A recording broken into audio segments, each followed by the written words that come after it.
शांति। आज 8 जुलाई 2021 की बाबा की साकार मुरली है। मुरली के महावाक्य हैं, मीठे बच्चे, सारी दुनिया में तुम्हारे जैसा खुश नसीब कोई नहीं। तुम हो राज ऋषि, तुम राजाई के लिए राजयोग सीख रहे हो। प्रश्न है, निराकार बाप में कौन से संस्कार हैं जो संगम पर तुम बच्चे भी धारण करते हो? उत्तर है, निराकार बाप में ज्ञान के संस्कार हैं। वह तुम्हें ज्ञान सुनाकर पतित से पावन बना देते हैं, इसलिए उन्हें ज्ञान का सागर पतित पावन कहा जाता है। तुम बच्चे भी अभी वो संस्कार धारण करते हो। तुम नशे से कहते हो हमें भगवान पढ़ाते हैं, हम उनसे सुनकर सुनाते हैं। गीत हैं, आखिर वह दिन आया आज। ओम शांति। मीठे मीठे रूहानी बच्चों ने यह गीत सुना। यह महिमा किसकी है? एक बाप की। शिवाय नमः। ऊंचते ऊंच भगवान है ना। बच्चे जानते हैं वह हमारा बाप है। ऐसे नहीं कि हम सभी बाप हैं।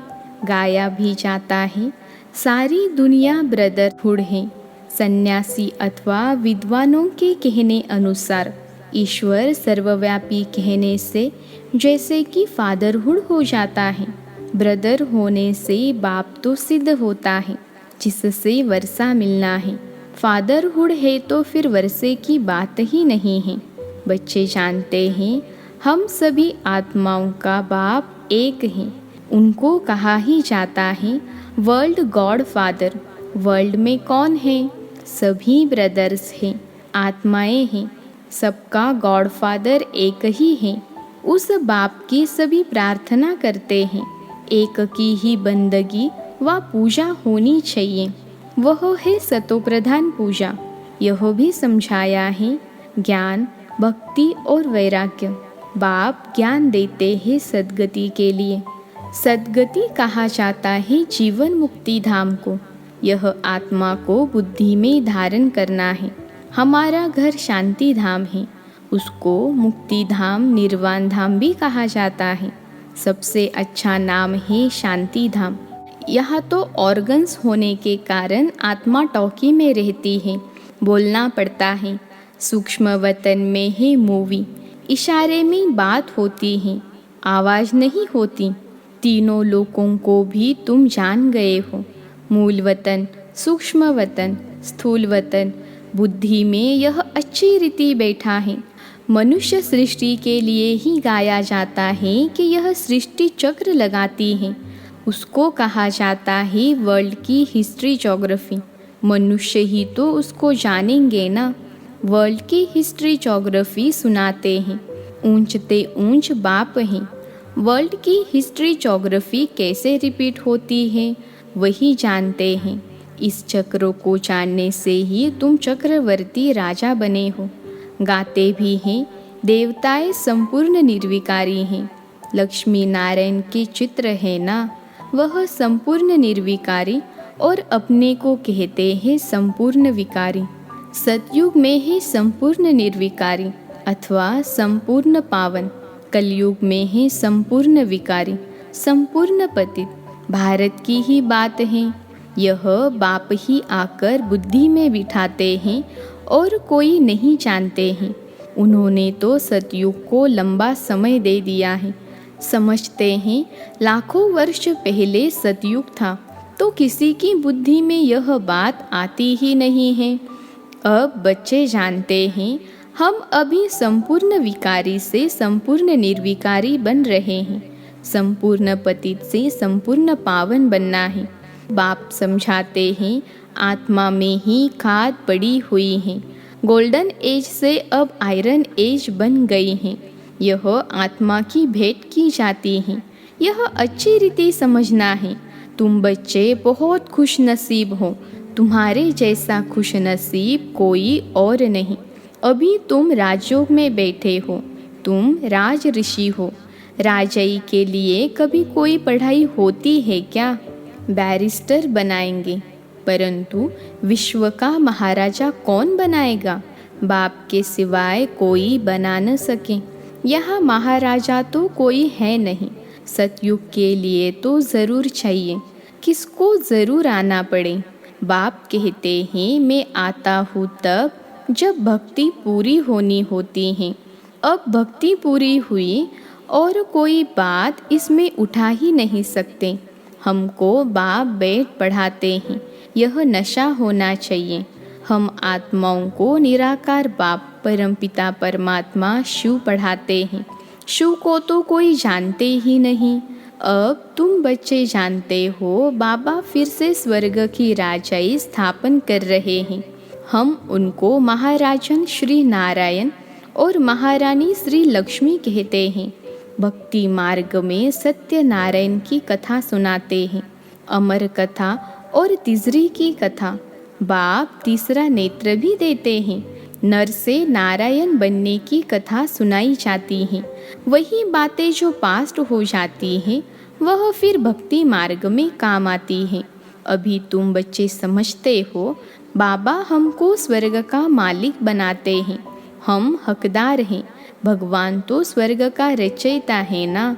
हम भगवान की संतान हैं, तो हम स्वर्ग में क्यों नहीं हैं? कलयुग में क्यों पड़े हैं? परमपिता परमात्मा तो नई दुनिया रचते हैं। पुरानी दुनिया थोड़े ही भगवान रचते हैं। पहले नई दुनिया बनाते हैं, उसके बाद फिर पुरानी को तोड़ेंगे। तुम जानते हो, हम सतयुग के लिए राज्य ले रहे हैं। सतयुग में कौन होंगे? इन लक्ष्मी नारायण की डिनास्टी होगी। और भी तो राजाएं होंगे ना, जिसकी निशानी है विजय माला। बच्चे जानते हैं, अभी हम विजय माला में पिरोने के लिए पुरुषार्थ कर रहे हैं। दुनिया में माला का अर्थ कोई नहीं जानते कि यह क्यों पूजी जाती है। ऊपर में फूल कौन है? माला को फेरते फेरते फिर फूल को नमस्ते करते हैं, फिर माला फेरेंगे। माला बैठ सिमरते हैं कि कहाँ बाहर ख्यालात न जाए। अंदर राम राम की धुन लगाते हैं, जैसे बाजा बजता है। बहुत प्रैक्टिस करते हैं। यह सब है भक्ति मार्ग की बातें। हाँ, बहुत भक्ति करने वाले सिर्फ कोई विकर्म नहीं करेंगे। बहुत भक्ति करने वाले के लिए समझेंगे कि यह सत्यवादी होगा। मंदिर में माला रखी होगी, माला फेरते मुख से राम राम कहते रहेंगे। बहुत लोग समझते हैं भक्ति में पाप नहीं होता। कहते हैं नौधा भक्ति से मनुष्य मुक्त हो जाते हैं, परंतु होता कुछ भी नहीं। यह एक नाटक है। उसमें सतो प्रधान, सतो रजो तमो में सबको आना ही है, वापिस एक को भी नहीं जाना है। जैसे ऊपर में जगह खाली हो जाती है, वैसे यहाँ भी बहुत जगह खाली हो जाएगी। दिल्ली में आसपास मीठी नदियों पर राजधानी होती हैं, समुद्र की तरफ नहीं होती हैं। यह बॉम्बे आदि होंगे नहीं। वह तो पहले मच्छमयानी थी, मछली फंसाने वाले वहाँ रहते थे। अभी तो समुद्र को कितना सुखाया है, फिर भी मच्छमयानी होगी। सतयुग में तो बॉम्बे होती नहीं, वहाँ कोई पहाड़ियाँ आदि भी नहीं होती। कहाँ जाने की दरकार ही नहीं होती। यहाँ मनुष्य थकते हैं तो जाते हैं रेस्ट लेने। सतयुग में थकने करने की कोई प्रकार की तकलीफ नहीं होती। तुम स्वर्गवासी बन जाते हो, रिंचक भी तकलीफ नहीं होती। तो अब बच्चों को बाप की श्रीमत पर चलना है। बाप कहते हैं मीठे लाडले बच्चों, शरीर निर्वाह अर्थ धंधा आदि तो करना है। स्कूल में स्टूडेंट पढ़कर फिर घर में जाकर पढ़ते हैं, घर का कामकाज भी करते हैं। यह भी ऐसे हैं। इस पढ़ाई में तो तुमको कोई तकलीफ नहीं है। उस पढ़ाई में कितने सब्जेक्ट होती हैं? यहाँ तो एक पढ़ाई और एक ही पॉइंट है, मन मना भव। इससे तुम्हारे पाप नाश होंगे। भगवानुवाच है ना, वह समझते हैं गीता भगवान ने द्वापर में सुनाई, परंतु द्वापर में सुनाकर क्या करेंगे? कृष्ण के चित्र में लिखत बहुत अच्छी हैं। यह लड़ाई तो एक निमित्त है, सब मरेंगे तब तो वापस मुक्ति जीवन मुक्ति में जाएंगे। सो भी सिर्फ लड़ाई में थोड़े ही मरेंगे, अनेक प्रकार की कैलेमिटीज होंगी। बच्चों को कोई दुख नहीं होना चाहिए। मनुष्य का हार्ट फेल होता है तो उसमें कोई दुख नहीं होता है। मौत हो तो ऐसा बैठे बैठे हार्ट फेल हुआ खलास, जब तक डॉक्टर आए आत्मा निकल जाती है। अब तो सबका मौत होना है। पिछाड़ी में न हॉस्पिटल न डॉक्टर रहेंगे, न क्रियाकर्म करने वाले रहेंगे, कुछ भी नहीं होगा। सबके प्राण तन से निकलेंगे, मुसलधार बरसात पड़ेगी। मौत में कोई देर थोड़े ही लगेगी। कोशिश कर रहे हैं ऐसे बॉम्ब्स बनाए जो मनुष्य फट से मर जाए। ऐसे ऐसे बॉम्ब्स बनाते रहते हैं, बॉम्ब्स की इम्प्रूवमेंट करते रहते हैं। यह ड्रामा में नूंद है, ड्रामा में बना बनाया खेल है। कल्प कल्प विनाश होता है। सतयुग में तुमको यह ज्ञान रहेगा नहीं, बाप को ही आकर ज्ञान देना है। स्थापना हो गई फिर ज्ञान की बात ही नहीं रहती। फिर जब रावण राज्य शुरू होता है तो भक्ति शुरू होती है। अब भक्ति पूरी होती है। अब तुमको योग बल से पावन बनना है। पावन बनने से ही सुख धाम शांति धाम में जा सकते हैं। चार्ट रखना पड़े, यह तो समझ गए हो। हमको बाप को याद कर तमो प्रधान से सतो प्रधान यहाँ बनना है। ऐसे कोई शास्त्र आदि में लिखा हुआ नहीं है। बच्चों ने गीत सुना, आखिर वह दिन आया आज, जबकि भारतवासी फिर राजाओं के राजा बनते हैं। राजाओं के राजा अथवा महाराजा बनते हैं। पीछे त्रेता में होते हैं राजा रानी। फिर जो पूज्य महाराजा महारानी थे वह द्वापर में वाम मार्ग में आकर पुजारी बन जाते हैं। आपे ही पूज्य आपे ही पुजारी हो जाते हैं। बाप कहते हैं मैं पुजारी नहीं बनता हूँ, देवताएं पूज्य होते हैं, मैं नहीं बनता, न ही पुजारी बनता हूँ। भारतवासी देवी देवताओं के ही मंदिर बनाकर उनका पूजन करते हैं। लक्ष्मी नारायण जो पहले पूज्य थे फिर भक्ति मार्ग में वही शिव बाबा के पुजारी बनते हैं। जिस शिव बाबा ने महाराजा महारानी बनाया उनके फिर मंदिर बनाकर पूजा करते हैं। विकारी भी कोई फट से नहीं बनते हैं, आहिस्ते आहिस्ते बनते हैं। निशानी भी देवताओं की वाम मार्ग में दिखाते हैं। जो पूज्य लक्ष्मी नारायण थे वही फिर पुजारी बन जाते हैं। पहले पहले शिव का मंदिर बनाते हैं। उस समय तो हीरों को कट कराए लिंग बनाते हैं पूजा के लिए। यह किसको भी पता नहीं है कि परमात्मा छोटी सी बिंदी है। यह तुम अभी समझते हो कि बड़ा लिंग नहीं है। मंदिर तो बहुत बनाएंगे, राजा को देख प्रजा भी ऐसे करेगी। पहले पहले शिव बाबा की पूजा होती है। उनको कहा जाता है अव्यभिचारी सतो प्रधान पूजा। फिर सतो रजो तमो में आते हैं।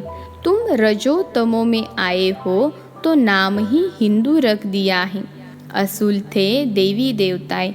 बाप कहते तुम असुल देवी देवता धर्म के हो, परंतु तुम बहुत पतित बन गए हो, इसलिए अपने को देवता कहला नहीं सकते हो, क्योंकि अपवित्र हो। हिंदू नाम तो बहुत देरी से रखते हैं। अभी तुम समझते हो हम सो पूज्य थे। अभी संगम युग पर न पूज्य है न पुजारी है। तुम क्या करते हो? श्रीमत पर पूज्य बन रहे हो, औरों को भी बना रहे हो। तुम हो ब्राह्मण, तुम्हारी आत्मा पवित्र होती जाती है। पूरा पवित्र होंगे तो यह पुराना चोला छोड़ना पड़ेगा। बाप कहते ही बिल्कुल सहज है। बूढ़ी माताओं को धारणा नहीं होती है। बाप कहते हैं यह तो समझते हो कि हम आत्मा हैं। आत्मा में ही अच्छे व बुरे संस्कार होते हैं। आत्मा ने जो कर्म किया वह दूसरे जन्म में भोगना होता है। बाप भी आत्माओं से बात करते हैं। बाप कहते हैं, हे बच्चे, आत्म अभिमानी बनो। निराकार शिव बाबा निराकारी आत्माओं को पढ़ाते हैं। निराकार बाबा में ज्ञान के संस्कार हैं। शरीर तो उनको है नहीं, तो वह ज्ञान का सागर पतित पावन है। उनमें सब गुण हैं। बाप कहते हैं, मैं आकर तुम बच्चों को पावन बनाता हूँ। युक्ति कितनी सहज है। अक्षर ही एक है, मन मना भव। मामेकम याद करो, याद से ही तुम्हारे विकर्म विनाश होंगे। यह भी जानते हो, अभी हम ब्राह्मण हैं, फिर सूर्यवंशी, चंद्रवंशी, वैश्य, शूद्रवंशी बनेंगे। हम ही इस 84 के चक्र में आएंगे। ऊपर से नीचे उतरेंगे, फिर बाबा आएंगे। बरोबर यह सृष्टि का चक्र फिरता रहता है। सृष्टि यह पुरानी होती है तो फिर बाबा आते हैं नई बनाने। यह तो बुद्धि में बैठता है ना। यह चक्र बुद्धि में फिरना चाहिए। अब तुम स्वदर्शन चक्रधारी बनते हो, जिससे फिर जाकर चक्रवर्ती राजा बनेंगे। अच्छा, मीठे मीठे सिखिलते बच्चों प्रति माता पिता बाप दादा का याद प्यार और गुड मॉर्निंग। रूहानी बाप की रूहानी बच्चों को नमस्ते। हम रूहानी बच्चों की रूहानी माता पिता बाप दादा को याद प्यार गुड मॉर्निंग और नमस्ते बाबा नमस्ते। धारणा के लिए मुख्य सार। पहली पॉइंट है, श्रीमत पर पूज्य बनना है। आत्मा में जो बुरे संस्कार आ गए हैं उसे ज्ञान योग से समाप्त करना है। संपूर्ण निर्विकारी बनना है। दूसरी पॉइंट है, शरीर निर्वाह अर्थ कर्म करते भी पढ़ाई पढ़नी और पढ़ानी है। योग बल से पावन बन राजाई पद लेना है। आज का वरदान है, गम की दुनिया सामने होते हुए भी बेगमपुर की बादशाही का अनुभव करने वाले अष्ट शक्ति स्वरूप भव। गम की दुनिया सामने होते हुए भी बेगमपुर की बादशाही का अनुभव करने वाले अष्ट शक्ति स्वरूप भव। विश्लेषण है, गम और बेगम की अभी ही नॉलेज है। गम की दुनिया सामने होते भी सदा बेगमपुर के बादशाही का अनुभव करना, यही अष्ट शक्ति स्वरूप कर्मेंद्रिय जित बच्चों की निशानी है। अभी भी बाप द्वारा सर्व शक्तियों की प्राप्ति होती है, लेकिन अगर कोई न कोई संग दोष व कोई कर्मेंद्रिय के वशीभूत हो, अपनी शक्ति खो लेते हो, तो जो बेगमपुर का नशा व खुशी प्राप्त है वह स्वतः ही खो जाती है। बेगमपुर के बादशाह भी कंगाल बन जाते हैं। आज का स्लोगन है, दृढ़ता की शक्ति सदा साथ हो तो सफलता गले का हार है। दृढ़ता की शक्ति सदा साथ हो तो सफलता गले का हार है। अच्छा, ओम शांति।